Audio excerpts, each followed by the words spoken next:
As you all know, our modern history is a lie, and people think that modern history began after the Renaissance or after the discovery of America or after the French Revolution. But in reality, our modern history started in the early 1800s, especially after the events of the atomic explosion in Russia in 1812, 1812, or should I say I or J in front of 812, as you know, the I or the J. And one of the strangest and most epic monuments that has totally shaken me to the core of my existence, in my blood and my mind, when I saw it, is not common. I mean, I do tend to keep a cold blood and not get shocked anymore, but this one in particular has shocked me like nothing else. Like, it's rare for me to be shocked like this.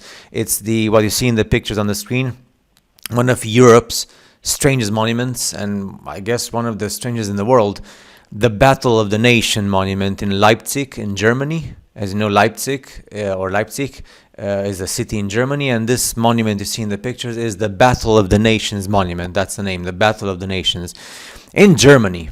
Again, Germany. According to history, according to what we can study in school, this monument commemorates the Allied victories army, so the Allied army's victory over Napoleon in the 1800s. But then you look at the symbols, the architecture, the stonework, the hidden details, and the messages that these pictures show of this monument, you feel like looking at some kind of ancient civilization, or even like the monument to celebrate the entrance to one of these alien bases we see in the movies. I felt like watching a movie like Prometheus or something, like an alien movie.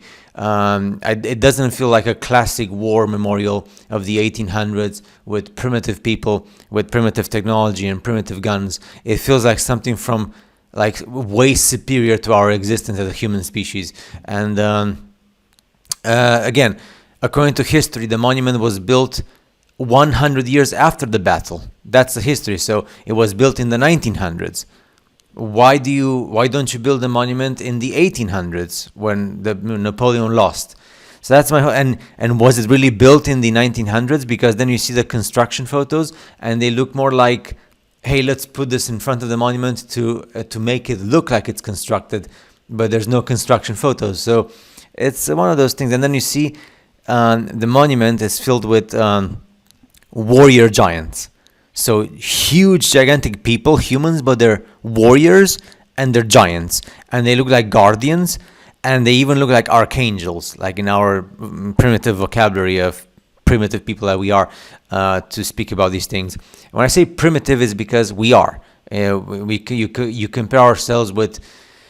I mean, I feel so ignorant even now when I look at these monuments, and even after so many years of trying to research, and I still feel so ignorant, especially when I see these pictures and things about different places in the world. So yeah, what is then the event? Because we all know the truth about Napoleon and Russia and the atomic explosion and stuff. So what is the true meaning of this Battle of the Nations? They even call it the Battle of the Nations. Nations don't go to battle unless there's something really big going on, like really heavy stuff. So yeah, it's again the Battle of the Nations monument, and the thing that it also has to do with Germany. And Germany as a nation didn't even exist until the late 1800s as a proper nation. Even the German language didn't exist until like the first German dictionary was in the late 1800s. So yeah. It's like I said, one of those things. Like if you watch a movie, like one of the alien movies, not alien per se, like one of the many movies that they show us aliens and stuff, and it feels like one of these monuments, as if like, I don't know, you go like in the movie Dune or Prometheus, and you go in these like ancient temple, and they say, oh, in the ancient times, and giants and warriors and gods and like that. So yeah, I did feel very specifically special, in the sense of like totally shocked to the core of my existence when I saw the first photos and pictures. And then I didn't study this in school, because to be honest, like when I was in school and studied history, nobody showed me told me anything about this monument in Germany, about battle. I think I read like an article or so, and it was like, so whatever, Yeah, celebrating Napoleon's defeat and stuff. And that's it. Next page. And there's so many other secrets that we can speak about in this world.